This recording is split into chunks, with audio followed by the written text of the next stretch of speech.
आज के इस भागदौड़ के युग में काफी ज्यादा लोग कमर दर्द और स्लिप डिस्क और सियाटिका की समस्या से परेशान हैं। सबके सामने एक ही सवाल आता है कि आखिर इसको परमानेंटली कैसे ठीक किया जा सकता है। आप दवाई खा के ठीक हो सकते हैं, आप फिजियोथेरेपी से ठीक हो सकते हैं, या फिर आपको सर्जरी की आवश्यकता है। इस वीडियो में मेरे साथ एक ऐसे गेस्ट मौजूद हैं जो मेरे साथ मिलके आपकी हर समस्या का जवाब देने की कोशिश करेंगे। उम्मीद है आप सबको ये वीडियो अच्छा लगेगा। आपके जो भी सवाल हैं कमेंट सेक्शन पे आप हमसे पूछ सकते हैं, हम उनका जवाब जल्द से जल्द देने की कोशिश करेंगे। आइए मिलते हैं हमारे गेस्ट से। हाय हेलो नमस्कार दोस्तों, मेरा नाम डॉक्टर विवेक अरोरा है और स्वागत है आप सभी का Korba spine and joint centre के यूट्यूब चैनल पे। आज हमारे साथ डॉक्टर हर्षित गोयनका स्पाइन सेंटर रायपुर से यहाँ मौजूद है। आज हम दोनों मिलके शियाटिका का जो इलाज है, शियाटिका के कारण उसका डायग्नोसिस कैसे हो सकता है या फिर कौन सी पद्धति से उसका इलाज संभव है, इसके बारे में बात करेंगे। जैसे मैंने आपको पहले भी कई बार बताया है कि शियाटिका एक मैकेनिकल प्रॉब्लम है। इसका जो इलाज है वो हमेशा जड़ से करना चाहिए। कुछ ऐसी थेरेपी कभी भी ना अपनाएं जिसमें टेम्पररी आपका दर्द सिर्फ दब रहा हो। तो अगर आपको शियाटिका हो गया है, स्लिप डिस्क हो गया है, शियाटिका हो गया है, तो उसके इलाज के लिए फिजियोथेरेपिस्ट या स्पाइन सर्जन से ही कंसल्ट करें, क्योंकि मैकेनिकल प्रॉब्लम्स को ये दो ही पद्धतियों से दूर किया जा सकता है। तो आइए हम डॉक्टर गोयनका से समझते हैं कि सबसे पहले कि शियाटिका क्या होता है। नमस्कार। साइटिका ये जो वर्ड है ये बहुत लोग अलग अलग तरीके से उसको एक्सप्लेन करते हैं। हमारी जो साइंटिफिक नॉलेज है, साइटिका एक नर्व का नाम होता है जो इरिटेट होती है। वो आपके कमर के पीछे भाग से चालू होकर पैरों के तलवे तक जाती है। जब ये नर्व कोई कारण से इरिटेट होती है तो आपके पूरे पैर से लेके कमर से लेके पैर तक दर्द होता है। इसको हम साइटिका बोलते हैं। कमर में नस दबने के कारण ये हो सकता है, जिसको हम स्लिप डिस्क बोलते हैं। कभी कभार हमारे कमर की जो मसल्स रहती हैं वो भी बहुत ज़्यादा जकड़ जाती हैं, खासकर अपने ग्लूटियल मसल्स, उसको हम पायरिफॉर्मिस सिंड्रोम बोलते हैं। कभी कभार हमारी रीढ़ की हड्डी के बीच में जो एक डिस्क होती है वो घस जाती है, जिसको हम डिजेनरेटिव स्पाइन बोलते हैं। उससे नसों को जाने के लिए जो एक कैनाल होती है वो कैनाल कम हो जाने के कारण भी नस दबती है, उससे भी ये साइटिका होता है। साइटिका अगर हम लोग आजकल देखें तो ऑलमोस्ट 70% पॉपुलेशन ऑफ इंडिया और इनफैक्ट वर्ल्ड ये कमर दर्द या साइटिका से परेशान है। साइटिका में प्रिसाइजली एक ही पैर में दर्द आएगा, अगर वो स्लिप डिस्क के कारण हो रहा है या पायरिफॉर्मिस सिंड्रोम के कारण हो रहा है। दोनों पैरों में दर्द जा सकता है, एक में ज़्यादा एक में कम, अगर वो डिजेनरेटिव कैनाल स्टेनोसिस के कारण हो रहा है। कमर दर्द की बढ़ती हुई प्रॉब्लम को देखते हुए अब हम लोग ये बोल सकते हैं कि कमर दर्द या साइटिका एक पैंडेमिक के रूप में ले चुका है, जिसको हम लोगों ने बहुत ध्यान से देखना चाहिए। और हमें खुशी है इस बात की कि फिजियोथेरेपिस्ट और स्पाइन सर्जन्स और ऑर्थोपेडिक सर्जन्स मिलके इसको बहुत अच्छी तरीके से हैंडल कर रहे हैं। जिस प्रकार कोरोना को डॉक्टर्स लोगों ने बहुत अच्छे से संभाला, उस तरीके से एक दो फ्रंटियर्स हैं, एक फिजियोथेरेपी फ्रंटियर और एक ऑर्थोपेडिक या स्पाइन सर्जन्स लोग, जो इस कमर दर्द और पैरों की दर्द जिसको हम साइटिका बोलते हैं, उस चीज़ को हम लोग हैंडल कर रहे हैं। और इस चीज़ को बिल्कुल भी दुर्लक्ष्य नहीं करना चाहिए। ज़रूरत पड़ने पे किसी भी एक प्रकार के डॉक्टर के पास जाके उसका एटलीस्ट डायग्नोसिस बने, क्यों हो रहा है ये समझे और उस हिसाब से इसका ट्रीटमेंट कराएं। आइए आप बात करते हैं कि शियाटिका का डायग्नोसिस कैसे किया जा सकता है। देखिए, शियाटिका का डायग्नोसिस दो तरीके से किया जा सकता है। इसके लिए कुछ फिजिकल टेस्ट होते हैं, कुछ एक्सरेज होते हैं, कुछ एमआरआई होते हैं। सबसे इंपॉर्टेंट ये है कि आप घर में ही समझ सकें कि आपको आखिर शियाटिका हुआ है कि नहीं हुआ है। कई बार क्या होता है कि आप बहुत ज़्यादा चल लिए हैं या आपको बहुत ज़्यादा देर खड़े रहना पड़ गया हो, आपको स्पाइन में थोड़ी बहुत प्रॉब्लम हो तो उसका दर्द भी कई बार पैरों में आ जाता है। तो एग्जैक्ट डायग्नोसिस से ही आप एग्जैक्ट ट्रीटमेंट की तरफ बढ़ सकते हैं। तो मैं डॉक्टर गोयनका से जानना चाहूंगा कि हमें एक्सरे या एमआरआई कब कराना चाहिए। देखिए, बहुत सी बार पेशेंट पहले तो ये बोलता है कि हमें कमर दर्द से स्टार्ट हुआ, फिर वो बोलता है कमर दर्द कुछ समय रहा, फिर एक पैरों में दर्द आना चालू हुआ। ऐसे नॉर्मली पेशेंट हमारे पास में आते हैं। बहुत कम पेशेंट होते हैं कि जो बोलते हैं हम सामने झुके, कुछ वजन उठाया और पीछे कट आवाज आई और पैरों में दर्द चालू हो गया। तो एक्सरे अपने एक स्पेसिफिक कारण होते हैं। एक्सरे में हम हड्डियां बहुत अच्छे से देख सकते हैं। दो हड्डी के बीच में जो हमारी डिस्क होती है, जो कि नॉर्मली एक्सरे में नहीं दिखती है, वो एक जैक का काम करती हैं। उसके दोनों के हड्डियों के पेस के बीच की जो स्पेस है वो अगर कम हो गई है तो नसों को जाने के लिए जो जगह है वो कम हो जाएगी, ये एक हमें पता चलता है। दूसरा एक बहुत इंपॉर्टेंट चीज़ हमें पता चलती है कि हमारी रीढ़ की हड्डी की जो अलाइनमेंट है वो नॉर्मल है कि नहीं है। कभी कभार हमारी रीढ़ की हड्डी आगे पीछे सरकी भी होती है, जिसे हम लोग मेडिकल टर्मिनोलॉजी में लिस्थेसिस बोलते हैं। उस कारण से नसों को जाने के लिए जगह कम मिलती है और पैरों में दर्द आता है। ये हो गया हमारा एक्सरे का रोल। एमआरआई एक ऑल टुगेदर अलग चीज़ है जिसमें हमें हड्डियां बहुत अच्छे से नहीं समझ में आती, सॉफ्ट टिश्यू ज़्यादा अच्छे से समझ में आता है। लोगों को एक सोच है कि एक्सरे हो गया तो एमआरआई क्यों कराते हैं, दोनों का अपना अपना सिग्निफिकेंस है। अगर हमें स्लिप डिस्क है या हमारी नस पे प्रभाव बन रहा है तो हमने एमआरआई करके उसको समझना चाहिए कि कितना नस दब रहा है, उससे हमारा ट्रीटमेंट प्रोटोकॉल भी बहुत फ़र्क पड़ेगा। तीसरी एक चीज़ होती है कि कभी कभार गादी भी बाहर फटी हुई नहीं होती है या स्लिप डिस्क नहीं होता है, रीढ़ की हड्डी भी अलाइन रहती है, फिर भी पेशेंट को पैरों में दर्द जाता है। उसको हम लोग एक तो केमिकल रेडिकुलाइटिस का नाम दे सकते हैं या पायरिफॉर्मिस सिंड्रोम की तरफ हमें सोचना चाहिए। अभी पोस्ट कोरोना हमको एक चीज़ और समझ में आई कि पेशेंट के सिम्टम्स सेम रहते हैं पर उसको कुल्हे में प्रॉब्लम रहती है, जिसे हमें एवियन हिप बोलते हैं। उससे भी पेशेंट के थोड़े से सिम्टम्स साइटिका जैसे होते हैं। तो सब इन्वेस्टिगेशन का अपना अपना सिग्निफिकेंस होता है जिसे हमने कर लेना चाहिए। थोड़ा सा एमआरआई के बारे में बात करते हैं। बहुत सारे पेशेंट मेरे पास ऐसे आते हैं जो सिर्फ एक रिपोर्ट लेके आ जाते हैं। फिल्म थोड़ी सी बड़ी होती है, कैरी करने में पेशेंट्स को दिक्कत होती है, तो एक फिल्म लेके आ जाते हैं और एकदम पॉइंट करके बताते हैं कि डॉक्टर साहब यहाँ पे तो देखिए प्रोट्रूजन लिखा है या यहाँ पे तो एक्सट्रूजन लिखा है। तो उन्हें मुझे समझाने में बड़ी दिक्कत आती है कि हो सकता है कि मैं कोई भी एमआरआई कराए तो वैसे वर्ड्स उस रिपोर्ट में हो सकते हैं, बिकॉज एमआरआई बहुत वास्ट एग्जामिनेशन है, बहुत डीपली एनालिसिस होता है। तो मुझे थोड़ा सा ये बताइए कि अगर जैसे पेशेंट को पेन है और उसको लिखा हुआ है प्रोट्रूजन, तो क्या हमेशा वही कारण हो सकता है उस पेन का? सर ये प्रोट्रूजन, एक्सट्रूजन, सिक्वेस्ट्रम ये बहुत अलग मेडिकल टर्मिनोलॉजीज हैं। आप ऐसा बोल सकते हैं कि बल्ज को भी लोग सिग्निफिकेंटली पेन लेके आते हैं। दैट्स एज एन सर्जन हम लोग ये डिसाइड करते हैं कि इस लेवल पे, इस जगह पे प्रॉब्लम हो रही है, तो क्या वो बल्ज इतना सिग्निफिकेंट है कि हमें उसको ऑपरेशन करने की ज़रूरत है या नहीं है। सिक्वेस्ट्रम डेफिनेटली हम लोग बोलते हैं कि सर्जिकल है। अब अनफॉर्चुनेट पार्ट ये होता है कि जो उसकी रिपोर्ट बनाता है वो पेशेंट नहीं देखता है, वो सिर्फ फिल्म की इमेजेस कंप्यूटर पे देखता है, उसके अनुसार वो रिपोर्ट बनाता है। उसे पेशेंट का पैर में कौन सी साइड में दर्द है, कितना दर्द है, ये पता ही नहीं होता है। वो एक इमेज देख के रिपोर्ट बनाया जाता है। इसलिए डॉक्टर का रोल यहाँ आता है एज एन क्लिनिशियन, मेरा या कोई ऑर्थोपेडिक सर्जन का या न्यूरो सर्जन का, जो उस चीज़ को कोरिलेट करे एंड फिर डिसाइड करे कि हमें ऑपरेशन करना चाहिए, दवाई रखना चाहिए, कंजर्वेटिव ट्रीटमेंट में जाना चाहिए या ऑपरेशन करना चाहिए या इंजेक्शंस का रोल यूज़ करना चाहिए। अच्छा, एक बात डॉक्टर साहब मुझे और बताइएगा, एक बहुत कॉमन सी मिसभ्रांति है कि स्पाइन की जो प्रॉब्लम्स हैं, चाहे वो डिस्क हो चाहे वो लिस्केसिस हो, वो सिर्फ और सिर्फ सर्जरी से ठीक की जा सकती है पूरी तरीके से। तो मैं ये समझना चाहता हूँ कि ये जो कंजर्वेटिव ट्रीटमेंट है जो बेसिकली फिजियोथेरेपिस्ट करते हैं वो भी बहुत इफेक्टिव है। हमने अपने प्रैक्टिस में हजारों पेशेंट्स को ठीक किया है, बहुत अच्छे से ठीक किया और दोबारा उन्हें कभी कोई प्रॉब्लम भी नहीं हुई है। तो ये जो मिसकंसेप्शन है ये धीरे धीरे डेवलप कैसे हुआ इंडिया में? सर ये तो बोल पाना बहुत मुश्किल है, बट मैं ये ज़रूर बोल सकता हूँ कि सिर्फ 2 से 5% लोगों को ही ऑपरेशन की ज़रूरत पड़ती है। और ये भी बोलना सरासर गलत है कि ऑपरेशन करने के बाद में एकदम नॉर्मल हो जाते हैं। डॉक्टर्स लोग रिपेयरिंग का काम करते हैं। भगवान की बनाई हुई नैसर्गिक जो शरीर है उसको रूबरू कॉपी करना पॉसिबल नहीं है। इवन ऑपरेशन के बाद 5% मरीज लोगों को 5% परेशानियां रहती है, कमर दर्द, पैरों में झुंझुनाहट। डेफिनेटली जो फिजियोथेरेपिस्ट रोल प्ले करते हैं बहुत इफेक्टिव होता है, उसके सर्टन इंडिकेशंस होते हैं जहाँ पे वो बहुत अच्छा काम करते हैं। और मुझे इतना समझता है कि कोई भी डॉक्टर आज के युग में जो चीज़ों को दवाइयों से ठीक कर सकते हैं या फिजियोथेरेपी से ठीक कर सकते हैं उसको जबरन ऑपरेशन तो नहीं बोलते होंगे।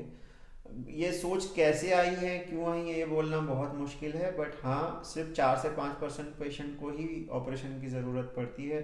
बाकी अधिकतर लोग दवाइयों से, फिजियोथेरेपी से, इवन इंटरवेंशनल पेन मैनेजमेंट से काफ़ी राहत मिलती है। मेरे हॉस्पिटल में पेशेंट्स मानसिक रूप से काफ़ी तरीके से ये तैयार होकर आते हैं कि हमारा ऑपरेशन का ज़रूरत है, पर बहुत सारे मरीजों को मैं मना कर देता हूँ कि इसको ऑपरेशन की ज़रूरत नहीं है। और बहुत सारे पेशेंट्स क्लियर कट इंडिकेशन लेके आते हैं जहाँ हमें सर्जरी करना ज़रूरी होता है, वो डायरेक्टली सर्जरी में कन्वर्ट। तो थोड़ा सा उन इंडिकेशंस के बारे में बताएंगे कि रेड फ्लैग्स क्या है? ये मतलब कब एज ऑर्थोपेडिशियंस को या फिजियोथेरेपिस्ट को या न्यूरोफिजिशियंस को या जनरल प्रैक्टिशनर्स को कब उन रेड फ्लैग्स को समझ के पेशेंट को स्पाइन सर्जन के पास भेज देना चाहिए? मतलब there something called point of no return, जहां से एक बार डैमेज हो गया तो उसके बाद खराब ही होगी स्थिति। तो ऐसे थोड़ा रेड फ्लैग्स के बारे में बताइएगा। सर अगर आप एकदम pin point one foremost reason पूछेंगे तो उसका फोरमोस्ट रीज़न है पैरों में, जब दोनों पैर पंजे हिलना बंद हो जाते हैं, पेशाब संडास पे कंट्रोल बंद हो जाती है, उसको हम कॉर्डा इक्वाना बोलते हैं। ये एकदम फोरमोस्ट रीज़न है जहाँ हमने सर्जरी के लिए बिल्कुल सोचना नहीं चाहिए, तुरंत सर्जरी करानी चाहिए। दूसरा रीज़न होता है टॉपलिंग स्पाइन, जैसे जहाँ अगर स्पाइन में इन्फेक्शन है और रीढ़ की हड्डी एक दूसरे पर सरक रही है, तो उस केस में भी अगर पैरों में कमजोरी आना स्टार्ट हो गई है तो हम लोग बोलते हैं पेशेंट को कि आप कंजर्वेटिव ट्रीटमेंट ना लें, डायरेक्टली सर्जरी पे जाएं। इसके अलावा और किसी लिस्थेसिस के केसेस के बारे में? लिस्थेसिस में सर डिपेंड करता है कि कौन से लिस्थेसिस ग्रेड पे वो हमारे पास आ रहा है। ग्रेड 1 लिस्थेसिस को डेफिनेटली हम लोग कंजर्वेटिव कर सकते हैं।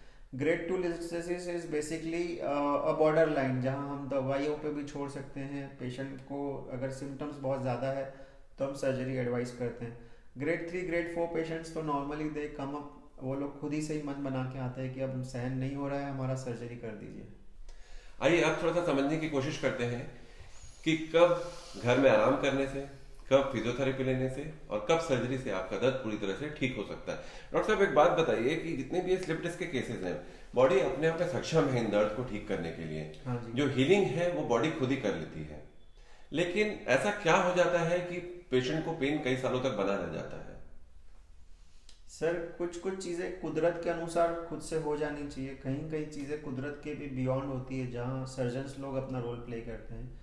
स्लिप डिस्क के मामले में अगर हम बात करें, साइटिका का जो एक कारण है स्लिप डिस्क, वो डिपेंड करता है कि कितनी बड़ी गादी फट के बाहर आ गई है या जो नस को दबा रही है। थोड़ा सा डिस्क वगैरह अगर फटा है से अराउंड, जहाँ कैनाल डायमीटर से अराउंड 8 और 9 mm है, वो दवाइयों से वो ठीक हो जाता है। यहाँ जो एक गलत फहमी है पूरे भारत देश में कि हमें बेड रेस्ट बहुत लंबा लेना चाहिए, यहाँ पे हम लोग थोड़ा सा फ़र्क ये बोलते हैं कि बेड रेस्ट 3 दिन से ऊपर का कोई ज़रूरत नहीं है। ज़बरदस्ती पेशेंट को 6-6 हफ्ता 3-3 महीना बिस्तर पे लिटा के रहने से चीज़ें ख़राब होती है, अच्छी नहीं होती। पर एक ओल्ड टाइमर्स हैं जो ये चीज़ को मानते हैं कि नीचे ज़मीन पे कड़क सरफेस पे सोना चाहिए, ट्रैक्शन लगाना चाहिए, 16-6 हफ्ते 20-20 2-2 3-3 महीना बेड रेस्ट पे रहना चाहिए। ये सब गलत सोच है, हम लोग इस चीज़ को मान्यता नहीं देते। हाँ, वो जो ठीक होना रहेगा वो खुद से ही ठीक हो जाता है, जो कि साधारणतः 1.5 महीने से 3 महीने लगते हैं। उसके बाद भी अगर ठीक नहीं होता है तो फिर हमें ऐसा ज़रूर से लगता है कि थोड़ा सा हमने एक सीढ़ी ऊपर चढ़नी चाहिए। एक तो इंटरवेंशनल पेन मैनेजमेंट का फ़ायदा लेना चाहिए या फिर डायरेक्टली आप सर्जरी करा सकते हो। आजकल सर्जरी में भी काफ़ी एडवांसमेंट आ गया है, एंडोस्कोपिक स्पाइन सर्जरी आ गई है जिसमें बहुत कम छोटा चीरा, हार्डली 1 सेंटीमीटर का चीरा लगता है, 2 से 3 ml खून निकलता है, सेम डे डिस्चार्ज हो जाता है। तो मैं उसे सर्जरी नहीं बोलता हूँ, मैं उसे ऑपरेशन की एक सीढ़ी पहले वाली बोलता हूँ, जहाँ ऑपरेशन और दवाई के बीच वाला माध्यम है उसको भी हम ट्राई करना चाहिए। बहुत अच्छे रिजल्ट्स हैं। बट अगर आप सही ढंग से फिजियोथेरेपी कराते हैं या कंजर्वेटिव ट्रीटमेंट के अदर मोडालिटीज़ है जैसे एक्यूपंक्चर है, बेड रेस्ट है, ये सब करने से काफ़ी आराम मिलता है। इसमें थोड़ा सा ना मैं आपसे कॉन्ट्रडिक्ट करूंगा। जहां तक मैं समझता हूं कि ये बैक पेन, जितना भी बैक पेन है, स्लिप डिस्क के केसेस हैं, इसका जो बेसिक रीजन है वो क्या होते हैं आपके हिसाब से? सर ये तो हम लोग जुर्माना भर रहे हैं अपने दोनों पैरों पे खड़े रहने का, और हम लोग कभी हमारी कमर की एक्सरसाइजेस नहीं करते हैं उसका। जानवरों को कभी बैक पेन नहीं होता है। अगर आपने कभी किसी, वैसे तो हम बात नहीं कर सकते जानवरों से, बट वो क्योंकि अपने शरीर का वजन 4 पिलर से ज़मीन पे दे रहे हैं, इंसान 2 पिलर से ही जमीन पे दे रहा है, उसका पूरा प्रेशर कमर पे आता है जहाँ पे 5 रीढ़ की हड्डियां हैं। देखिए भगवान ने जो कुदरत बना दी उसे तो आप बदल नहीं सकते ना। तो ये हम लोग लेकिन मेरा ऐसा मानना है कि हम लापरवाह हैं। हाँ, हम ध्यान नहीं देते हैं अपने ऊपर, हम कभी ध्यान नहीं देते हैं। हाँ, हम कैसा भी उल्टा सीधा बैठे हैं, पड़े हैं, टीवी देख रहे हैं, घूम रहे हैं, फिर रहे हैं। चलिए ये सब तो हम कर ही रहे हैं, इसके अलावा हम अपने बैक या एब्स को स्ट्रेंथन करने के लिए भी कभी कुछ नहीं करते हैं। वो basically we never do that. वो एक स्कूल का पार्ट होना चाहिए, जो मुझे ऐसा लगता है जो हम लोग पीटी करते थे बचपन में स्कूल में, उसमें कमर से संबंधित एक्सरसाइज को भी इंक्लूड करना चाहिए। क्योंकि अब अगर हम लोग जितनी सेडेंट्री लाइफस्टाइल जी रहे हैं, जितना मोबाइल ने, टीवी ने हमारी ज़िंदगी में इम्पोर्टेंस ले लिया है, हमारा ज़्यादा से ज़्यादा समय बैठने में या लेटने में जाता है, पर उसके लिए जो मसल्स यूज़ हो रही हैं उसका हमने कभी यूज़ ही नहीं किया है। गूगल या बहुत सारे लिटरेचर ये बोलते हैं जब से कि स्मार्टफोन आया है, जब से कम गर्दन का दर्द 18% से भी ज़्यादा बढ़ गया है। क्यों, तो हम लोग उसके लिए कभी एक्सरसाइज नहीं करते थे और उसका ज़्यादा ही यूज़ कर रहे हैं। इसी बात को कंटिन्यू करते हुए इसमें थोड़ा सा मैं पॉइंट ऐड करना चाहूंगा कि हाँ, हम यूज तो देखिए कर ही रहे हैं, अपने बैक को मिसयूज कर रहे हैं। बेसिकली यूज तो क्या कर रहे हैं, स्ट्रेंथनिंग हम करते नहीं है, पोस्चर का हम ध्यान कभी देते नहीं है। तो बैक पेन की जो शुरुआत होती है वो अगर नॉन ट्रोमेटिक है, मतलब किसी घटना या दुर्घटना से आपका बैक डैमेज नहीं हुआ है, तो सबसे पहले कर्व लॉस होता है या मसल्स वीक हो जाती हैं। उसके बाद वर्टिकल लोडिंग की वजह से जब दो हड्डियों के बीच में ये डिस्क जो गादी है ये दबती है और ये नस को दबाने लगती है। बेसिकली यही स्लिप डिस्क और ये शियाटिका में कन्वर्ट होता है। यहाँ से जब शियाटिका डेवलप होता है तो मुझे ये समझाइए कि मेडिसिन, मैं मेडिसिन की बात कर रहा हूँ, मैं और किसी थेरेपी की बात नहीं करना चाहूंगा अभी। मेडिसिन इस दबी हुई डिस्क को कैसे ठीक कर सकती हैं? सर मेडिसिन एक सिम्टोमेटिक ट्रीटमेंट देता है, वो उस कारण को कम नहीं करता है। वो सूजन कम कर सकता है, यहाँ पे जो इमीडिएट स्वेलिंग है वो कम कर सकता है, उससे थोड़ा बहुत पेन रिलीफ मिल सकता है, सिम्टोमेटिक मदद करता है।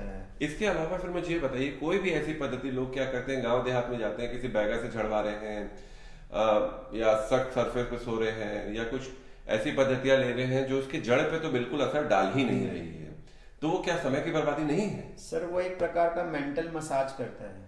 वैसे अगर साइंटिफिक बात करें तो वो किसी भी प्रकार से जो कारण है जिससे ये तकलीफ हो रही है उसको ठीक नहीं करता है, जिसके लिए हम लोग बोलते हैं कि it is a team work. ऐसा नहीं होता है कि सर्जन ने अपना काम कर दिया तो अब उसको फिजियोथेरेपी या परहेज नहीं करना है। सो सर्जरी एक ओनली सॉल्यूशन नहीं है, it is a part of treatment. उसके बाद में फिजियोथेरेपी करना एक, दूसरा उसको परहेज करना, ये भी बहुत इम्पोर्टेंट है।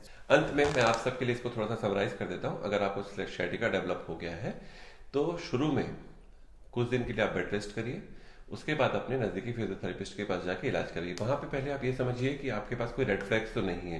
रेड फ्लैग्स का मतलब आपको मोशन में या यूरिन में कोई दिक्कत तो नहीं हो रही है, या आपका जो पैर का पंजा है वो ऊपर उठ पा रहा है कि नहीं, मतलब फुट ड्रॉप तो कहीं आपको डेवलप नहीं हो गया है, या आपके एक्सरे में लिस्थेसिस जैसी या एवियन जैसी कोई बड़ी बीमारी निकल आई है।